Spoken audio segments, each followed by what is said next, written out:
Se a gente fizer uma pesquisa rápida, no Google mesmo, sobre os maiores roubos e furtos da história, os resultados invariavelmente envolvem joias, obras de arte ou assaltos a bancos. Por exemplo, o roubo de diamantes na Antuérpia em 2003, que é considerado não só o maior da Bélgica, mas um dos maiores do mundo. Antes disso, em 1990, 2 homens vestindo o uniforme da polícia roubaram 13 obras de arte de um museu em Boston, lá nos Estados Unidos. Eram os quadros de Rembrandt, Vermeer, Degas, Manet. E no Brasil não ficamos para trás, não. Em uma tarde do carnaval de 2006, enquanto milhares brincavam no Bloco das Carmelitas, no bairro de Santa Teresa, no Rio, 4 homens realizaram o maior roubo-museu da história do Brasil. 4 quadros foram roubados do Museu da Chácara do Céu. Quadros assinados por ninguém menos que Claude Monet, Henri Matisse, Salvador Dalí e Pablo Picasso, de quem também levaram um livro de gravuras. O conjunto tem um valor estimado de 50 milhões de dólares e nunca foi recuperado. Olhando para esses exemplos, a gente percebe que sempre que se fala em grandes roubos, a história de pilhagem do patrimônio natural do Brasil é sempre deixada de lado. E assunto não falta. Afinal, o país foi saqueado por séculos pela colônia, especialmente por causa do ouro e da madeira. No episódio passado, a gente mostrou, por exemplo, como a fome dos invasores portugueses pelo pau-brasil foi responsável pelo início da devastação da Mata Atlântica. Não deixa de ouvir, tá bem legal. Ali fica evidente a consequência dos primeiros roubos a que nosso país foi submetido. Mas esse foi só o começo de uma longa história de usurpação. No episódio de hoje, a gente te mostra outro aspecto do colonialismo, o colonialismo científico, que levou a outro roubo de parte da nossa história natural. Vamos te contar sobre o furto do Ubirajara. Você está ouvindo Bichos, Plantas e Histórias que Não Contaram para Você, um podcast do site O Eco de Jornalismo Ambiental. Nessa temporada, em 6 episódios, a gente traz alguns dos principais temas da conservação da natureza aqui no Brasil. Eu sou Rafael Ferreira. E eu sou Duda Menegassi. Mas antes de te contar sobre o furto do Ubirajara, é importante explicar quem, ou melhor, o que é o Ubirajara. E para isso, é preciso voltar um pouquinho no tempo. Coisa pouca, cerca de 115 milhões de anos. Na escala de tempo geológico, a gente está falando do período Cretáceo, que vem logo depois do Jurássico. Apesar deste último aparecer em nome de filme, foi no Cretáceo que viveram mais da metade das espécies conhecidas. E foi quando os famosos dinossauros alcançaram o ápice na escala evolutiva. E nesse mundo dos dinossauros, um pequeno carnívoro, coberto de penas, vivia no território que hoje é o estado do Ceará. E esse cearense pré-histórico era justamente o Ubirajara. Mais específica e cientificamente, o Ubirajara jubatus. Aqui tem uma questão. O artigo que descreveu a espécie tinha alguns problemas e foi invalidado pela comunidade científica. Então, o nome e o sobrenome científicos do dinossauro cearense podem mudar. Então, para os íntimos, é Ubirajara, que é como vamos chamá-lo para facilitar. O fóssil deste animal foi encontrado no Cariri, na região da bacia do Araripe. Clara Nunes cantava que no Cariri, quando a chuva não vem, não fica lá ninguém. Mas a verdade é que ficaram muitas espécies do Cretáceo por lá, transformando o local em uma espécie de oásis para paleontólogos, repleto de fósseis que puderam ser preservados graças às condições geológicas da região. Mas essa fartura também faz da Bacia do Araripe um alvo cobiçado por atravessadores que vendem os fósseis no mercado clandestino. Não é difícil encontrar diversas peças em leilões virtuais frequentados por colecionadores e pesquisadores de todo o mundo. Tanto que você não vai encontrar o Ubirajara em nenhum museu do Ceará ou do Brasil. Aliás, até pouco tempo atrás, ninguém no país sequer sabia da existência desse fóssil, que foi encontrado em uma pedreira de giz do Cariri e que tem cerca de 40 centímetros de altura e a aparência de uma rocha entalhada. Em 1995, os ossos do Ubirajara foram levados para a Alemanha, onde, até hoje, pelo menos até a produção deste episódio, estão guardados no Museu de História Natural de Karlsruhe, à disposição de pesquisadores europeus. Esse transporte intercontinental aconteceu sem que fossem cumpridas as diretrizes da legislação brasileira para importação de bens destinados à pesquisa científica. Ou seja, um furto.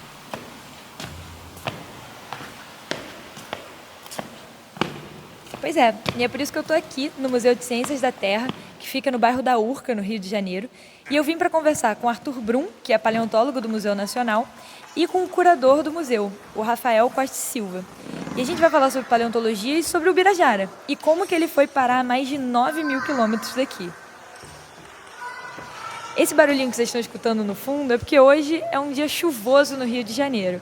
E o prédio do museu é um prédio histórico de 1908 que faz bastante eco. Mas a gente veio aqui para olhar para um primo de... Vamos lá, Arthur. Quinto, sexto grau? Por aí. Na verdade, um detalhe que não me tem, você tem o Staurocosaurus, é um primo bem distante, o Santana Raptor. Esse é o Arthur Souza Brum, paleontólogo e pesquisador do Museu Nacional. O Santana Raptor, ele é mais próximo, assim, seria um primo de terceiro, segundo grau. Tá. Seria mais próximo ali. Tá, então vamos olhar então aqui do Santana Raptor. Isso aqui é uma réplica, né, esse a gente chama de Velociraptor. Ele é um celurossauro, né? Poderia chamar celurossauro. Ou ele tem um padrão corporal semelhante ao Velociraptor, não exatamente, mas lembra. Tá. Esse que a gente está vendo aqui, a altura dele deve bater... se bem que ele está inclinado, né? Porque eu ia falar, ele bate na minha cintura, mas não é muito preciso falar isso, porque ele ficar em pé, ele vai ficar maior. Mas ele tinha cerca de um pouco mais de 1 metro, 1,5 metro, assim. E ele vivia também na região do Ceará, era outro cearense, dinossauro cearense. É um dinossauro. É um dinossauro. Imagina, eu falo que aí de vez em quando outro dinossauro cearense, e andava sobre as 2 patas traseiras, tinha um rabo relativamente comprido e 2 mãozinhas bem naquele padrão Tiranossauro Rex que a gente curtia. E aí a gente olhando para ele aqui, tentando imaginar um pouquinho o que é o Ubirajara jubatus, qual que é a comparação? Descreve para mim o Ubirajara, a gente olhando para ele aqui, para ficar mais fácil de entender. O Ubirajara seria bem menor, então acho que ele teria um pouco da metade assim, do tamanho do Santana Raptor. O Santana Raptor, para o padrão de, entre aspas, raptor, né, que é o padrão corporal dele, o Ubirajara seria bem menor. Ele teria, em relação a essa réplica aqui, ele seria mais emplumado, e ele teria 2 grandes penas, que é uma das características marcantes do Ubirajara, que são o par de penas bem alongadas e afiladas na lateral, em cima ali do braço. Então seria 2 afilamentos assim. E você fala menor, a gente está falando de qual tamanho assim? O Ubirajara seria um pouco maior do que um gato. Então é verdadeiramente uma galinha. Quase uma galinha. O caso do dinossauro brasileiro veio à tona em dezembro de 2020, quando um artigo científico sobre a descoberta do Ubirajara foi publicado na revista Cretaceous Research. Normalmente a gente tem uma lista de e-mails que chega, as novidades, né? A gente viu, o que aconteceu? Quem são os autores? Quando a gente viu os autores, a gente já viu que eram pessoas que já estavam acostumadas a fazer esse tipo de coisa. Que é, por exemplo, um paleontólogo famoso lá no exterior, que acho que é o Márcio, que ele costuma fazer esse tipo de publicações de traficados, né? Lembra que a gente falou lá atrás que o nome científico pode mudar?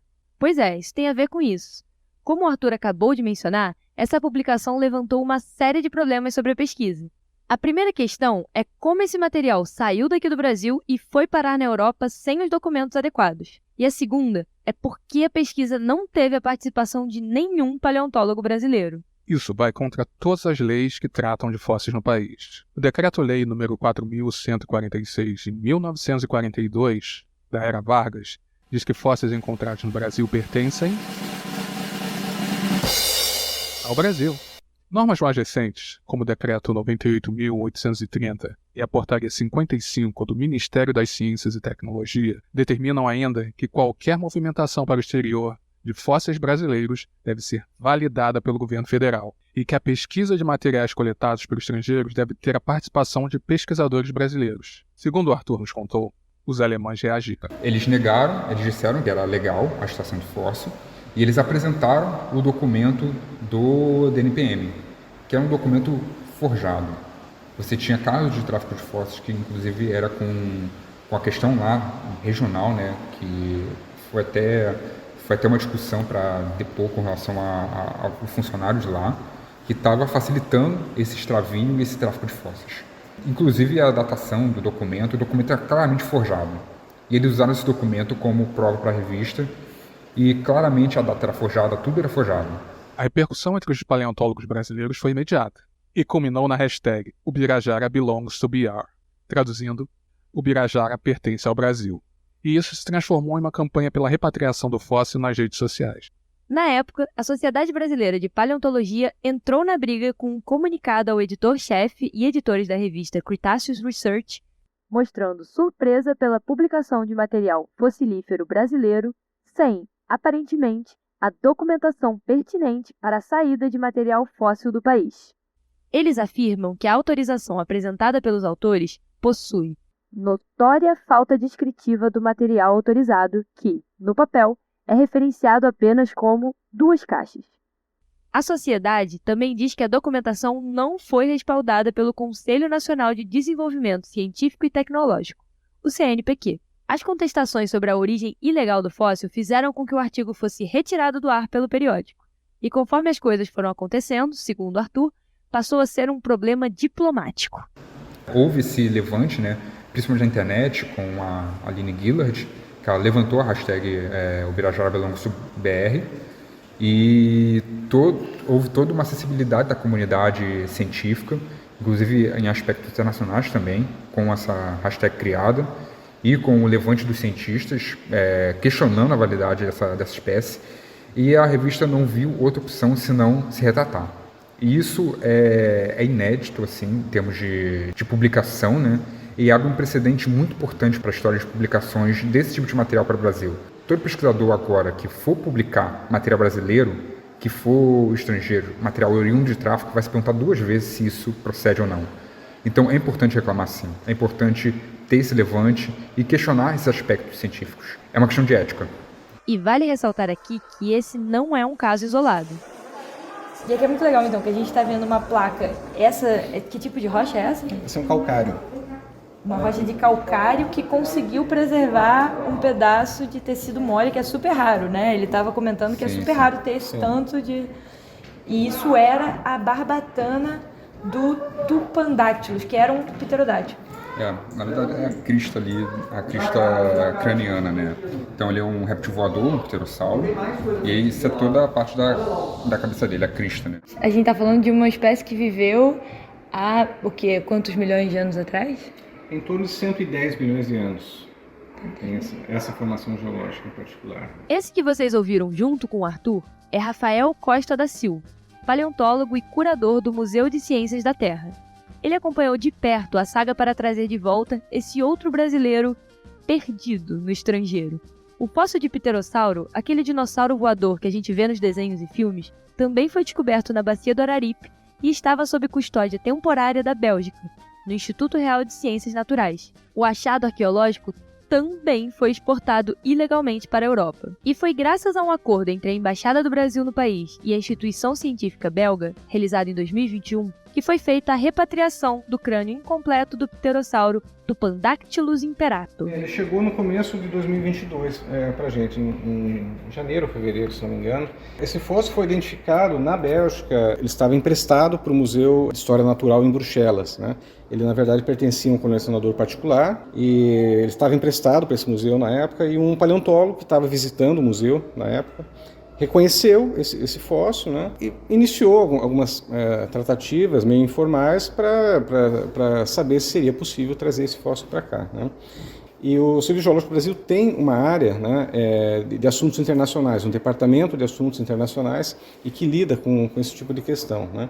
Então, esse departamento fez uma conexão direta com o Itamaraty. O Itamaraty negociou, né, através da Embaixada Brasileira em Bruxelas, com o Museu de História Natural lá, né? Então foi uma negociação assim, que saiu das nossas mãos, na verdade, ela foi feita por vias diplomáticas, né? E o Museu de Ciências da Terra recebeu esse fóssil, né? Está no Brasil novamente, né? E esse final feliz está exposto aqui no Museu de Ciências da Terra, onde eu e você podemos ver esse pedaço da nossa história bem de perto.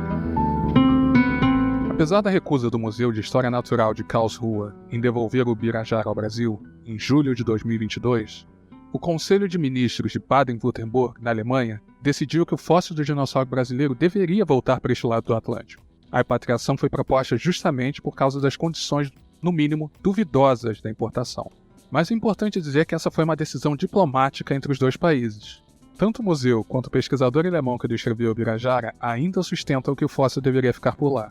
Um dos motivos, que aliás é uma afirmação constante em casos como esse, é que o fóssil estaria melhor guardado em um museu europeu que um brasileiro, supostamente por conta das melhores condições de preservação.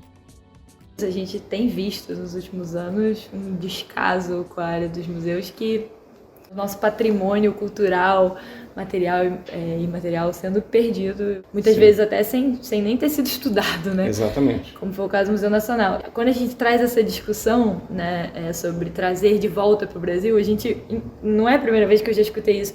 Mas na Europa está melhor cuidado, assim, né? Então... Você tinha essa discussão, né? Que argumentava da parte da Alemanha, dos pesquisadores de lá, é que, tá melhor aqui. O Museu Nacional pegou fogo, tá melhor aqui. Então isso é um argumento deles.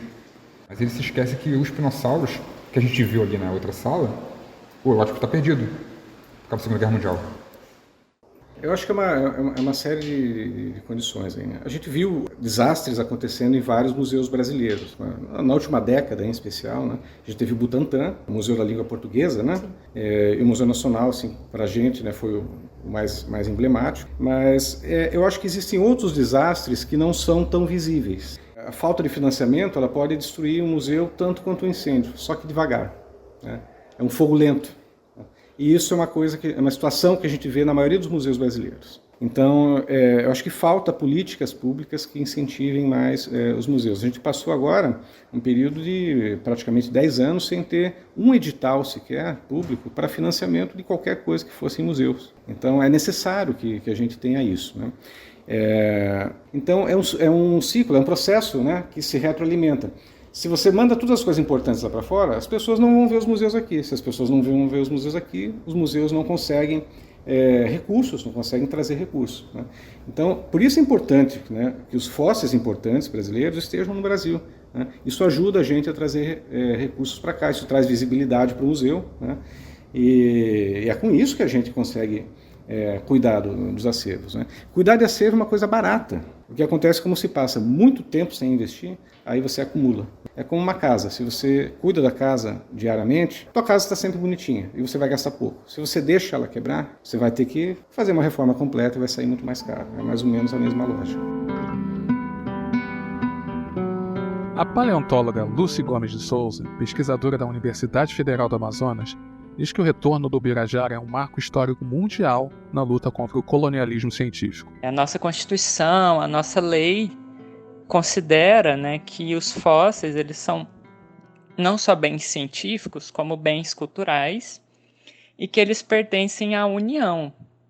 Então, assim, qualquer pessoa que encontra um fóssil, ele deveria destinar esse fóssil a uma instituição que coubesse ou que tivesse a responsabilidade de armazenar, cuidar e torná-lo acessível ao povo brasileiro, por meio de exposições, por meio de acesso por parte dos pesquisadores e assim por diante.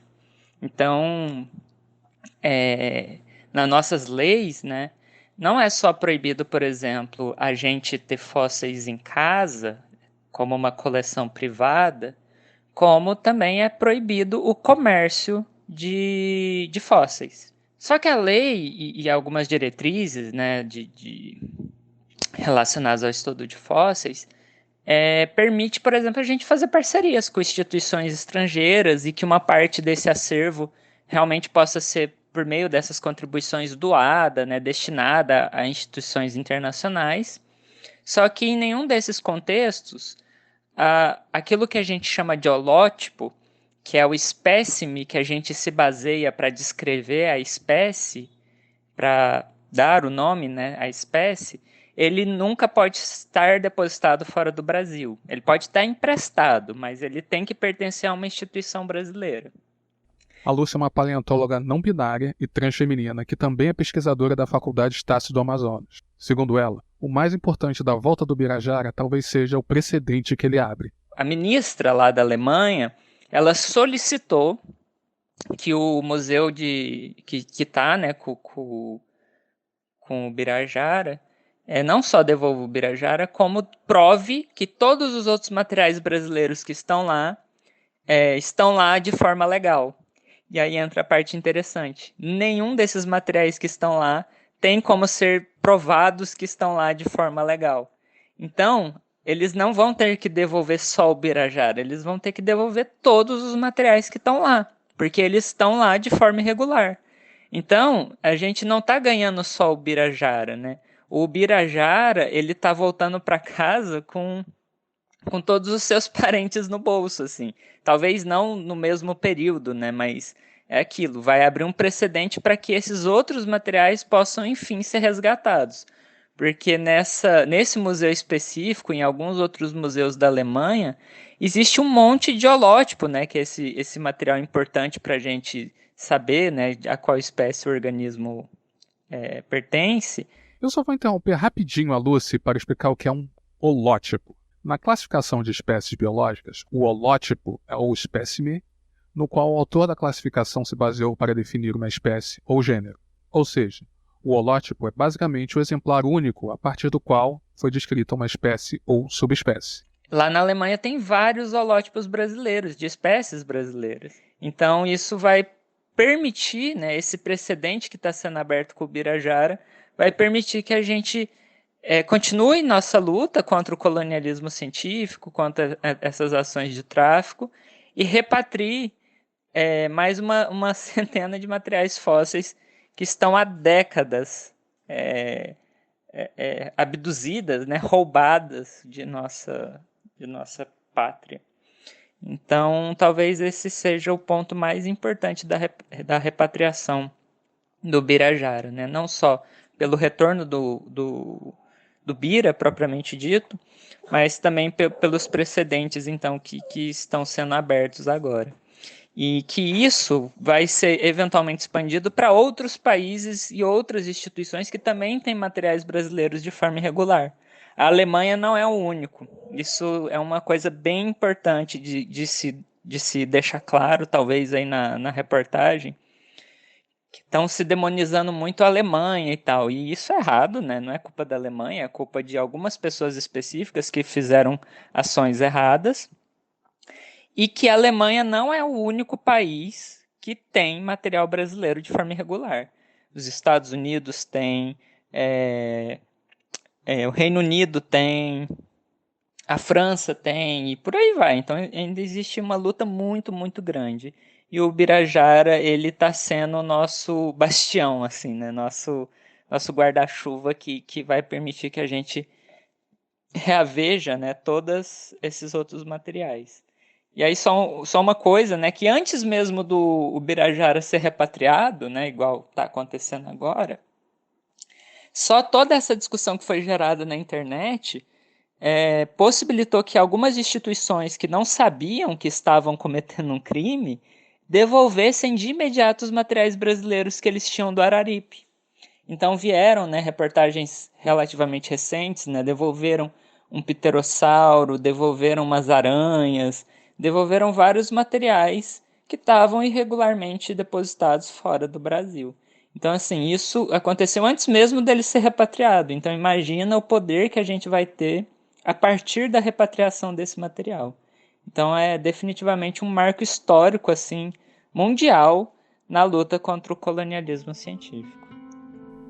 Quando a gente gravou esse episódio, a data do retorno do Bira ainda era uma total incógnita. Bem, isso mudou. O Birajara foi devolvido. É isso mesmo, o Birajara já está no Brasil. O fóssil desembarcou em Brasília no início de junho de 2023, trazido por uma delegação de autoridades alemãs que estiveram aqui em uma visita oficial.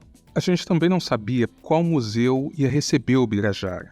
Bom, após meses de indefinição quanto ao destino final, o Ministério da Ciência, Tecnologia e Inovação indicou que o fóssil vai, de fato, ficar no Museu de Paleontologia Plácido Cidade de Nuvens, que pertence à Universidade Regional do Cariri. Birajara, enfim, vai ser devolvido à mesma região onde viveu há cerca de 110 milhões de anos. Esse retorno é resultado de um grande esforço diplomático que envolveu o próprio Ministério, o Instituto Guimarães Rosa, ligado ao Itamaraty, e a Embaixada da Alemanha, em Brasília. Mas como a gente contou para vocês, a pressão começou bem antes, com a iniciativa da comunidade paleontológica brasileira. Diante dessa novidade, eu fui buscar o ponto de vista de alguém que estava lá no início, uma das idealizadoras da campanha de repatriação do Bira, além de autora de artigos sobre colonialismo científico.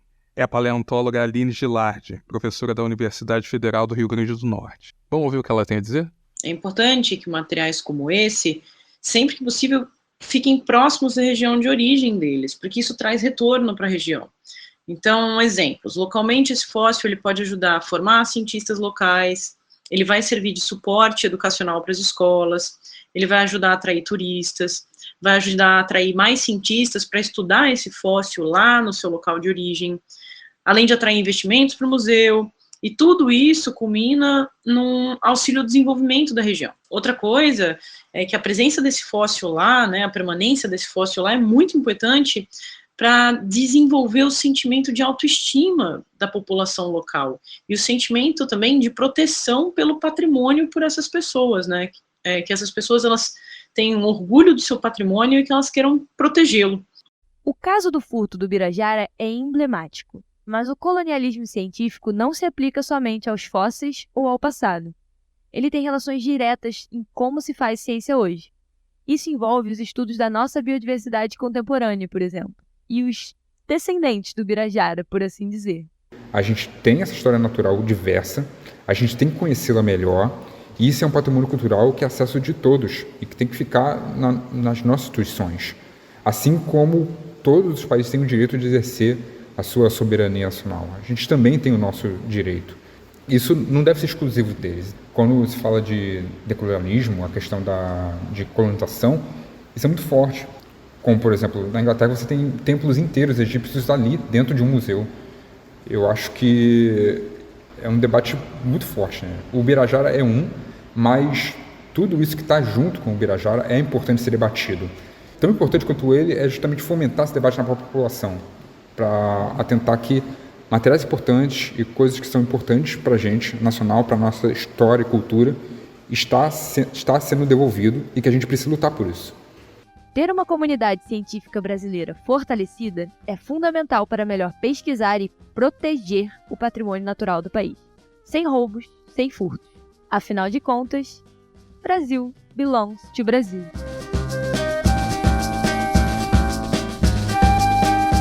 Você ouviu ao terceiro episódio de Bichos, Plantas e Histórias que Não Contaram para Você, podcast do site O Eco de Jornalismo Ambiental. No próximo episódio, a polêmica importação de 18 girafas da África do Sul pelo Bioparque, o antigo Zoo do Rio, é a prova de que ainda há um longo caminho para a redenção. Este podcast teve o apoio do programa Acelerando a Transformação Digital, do Meta Journalism Project, em parceria com o Centro Internacional para Jornalistas, ICFJ, em inglês, e a Associação de Jornalismo Digital, a AJOR. Bichos, Plantas e Histórias que Não Contaram para Você tem produção da Toda Voz e do Eco. Acesse o nosso site, oeco.org.br, e clicando na página Especiais, você tem acesso a todas as informações sobre o projeto, além de conteúdos adicionais sobre cada um dos episódios. O artigo O Bom Fóssil a Casa Torna, Alemanha cena retorno de Birajara ao Brasil, escrito pela Duda Menegassi e que foi base desse episódio, você encontra lá no site. Esse episódio teve pesquisa, roteiro e apresentação da Duda Menegassi e minha, Rafael Ferreira. As externas foram gravadas no Museu de Ciências da Terra, no Rio de Janeiro. A consultoria em roteiro e a revisão final são da Georgia Santos. A edição, sonorização e finalização são do Douglas Weber. A música original é de Gustavo Finkler. A estratégia de promoção, distribuição nas redes e conteúdo digital é da Milena Giacomini e da Gabriela Gullit, que também assina a identidade visual. A idealização, coordenação, execução financeira do projeto são do Paulo André Vieira. A gente quer agradecer a Arthur Souza Brum, Rafael Costa da Silva, a direção do Museu de Ciências da Terra, a Lúcia Gomes de Souza e a Aline Gilardi, também ao Tiago Reis, a Ale Potashev, ao José Arenstein, ao Felipe Seibel, Rodrigo Alves e a Mônica Aquino. A gente não pode esquecer da Bruna Borjali, da Alison Grauzan, e Tayane Guimarães, do Centro Internacional para Jornalistas, Maia Fortes, a todos os colegas da JOR e, claro, a toda a equipe do ECO. Se você gostou desse episódio e está curtindo o nosso trabalho, acesse oeco.org.br e saiba como virar um apoiador do jornalismo ambiental independente.